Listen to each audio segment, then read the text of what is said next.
Okay, we're looking at topic 2 for your reassessment practice. The first question is, what's the complement of a 63-degree angle? To answer this, you would need to know that complements add up to 90, so you could set up an equation to solve this easily. You could probably do it without setting up an equation, but can't hurt to do it. X plus 63 is 90. When you solve that, you're going to get 27. Is the complement. The next one is saying, what's a supplement of a 2-degree angle? You need to know that those add up to 180. Excuse me, you'd have x plus 2 is 180, and you would solve that to get 178.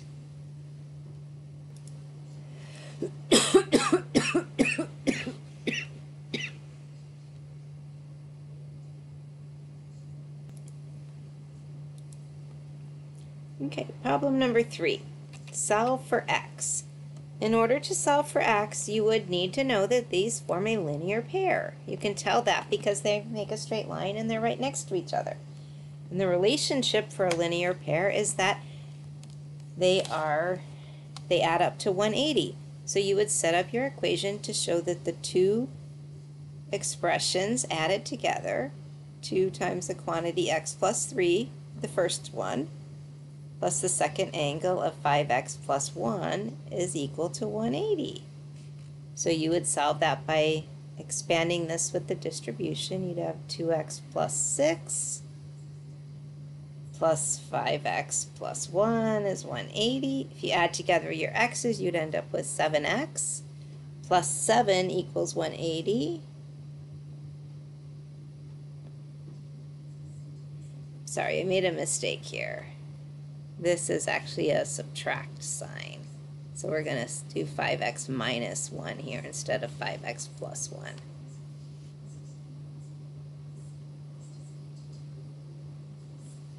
So that would give us plus 5 equals 180. When we subtract the 5, we get 7x is 175. When you divide by 7, you're actually going to get 25. That is what we're being asked to solve for x, so that's our answer. Okay, in order to solve this one, we need to know what a bisector is. That means that it's going to make 2 equal angles. When we know that the angles are equal, we can set up an equation to solve them because they equal each other. So we'd have the first angle equals the second angle. Now we have an equation that we can solve. If we were to take the 2x from both sides, we'd end up with 8x over here, and subtract 2 from both sides, we'd get 40. And then when we divide, we end up with x equals 5. Let's just make sure that that's what our question is asking. It is, so that is our answer. X is 5. Okay, on number 5, we're being asked to find the value of x here. So we need to know what relationship is there so we can set up our equation. We can see that these are vertical angles. They're not adjacent to each other and they're across from each other, so they're going to equal each other. So we can set up our equation, 8x minus 49. The first one is going to equal x.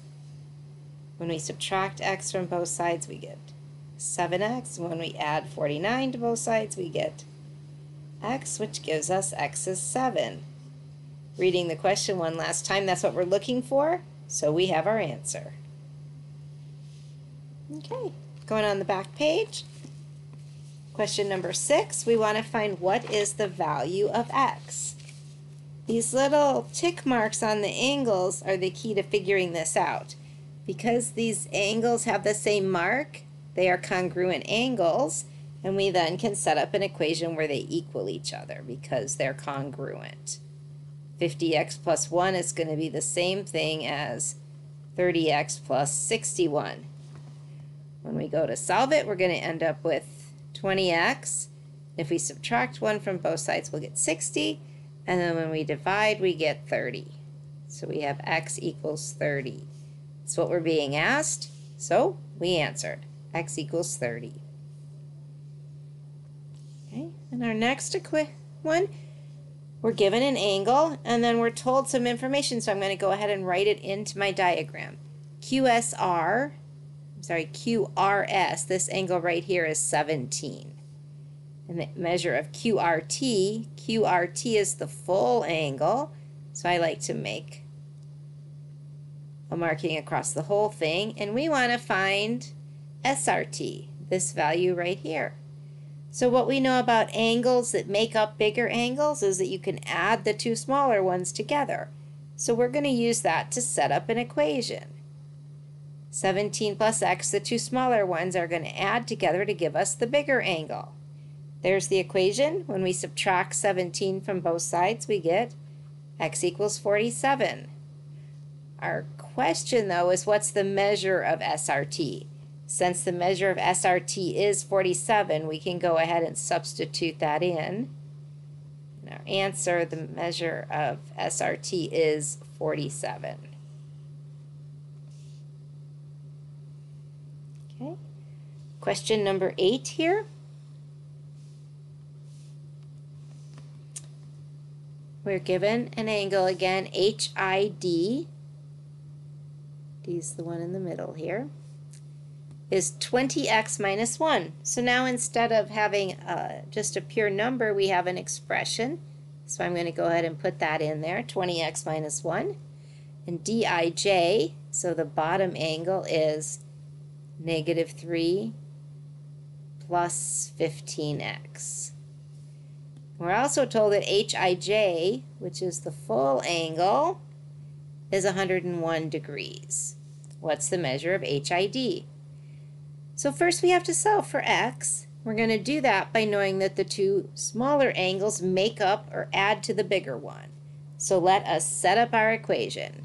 First angle, 20x minus 1, plus second angle, -3 plus 15x equals 101. Now when we add together our like terms, we end up with 35x.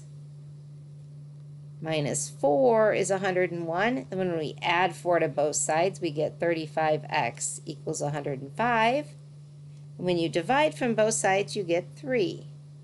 Not our answer, though, because we want to find the measure of HID. We know that HID is 20x minus 1. So we would do 20 times our value of x, which is 3 minus 1. So we would get 20 times 3 is 60 minus 1, and our answer would be 59. Okay. Number 9, we're solving for both x and y. When we have problems like this that we want to solve for both of them, our best bet is to do it in steps. And our first step here, what would make the most sense, is to look at our two vertical angles.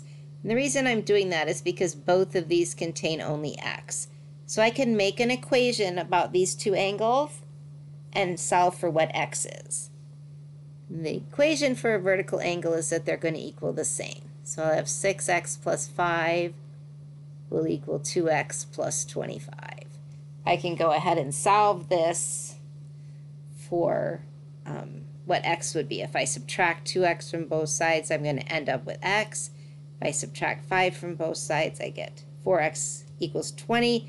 Divide both sides by 4, and I get x equals 5.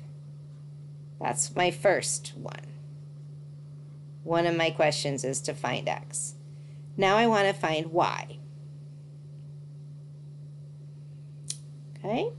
To do that, we could substitute 5 into here and then add these two lines together.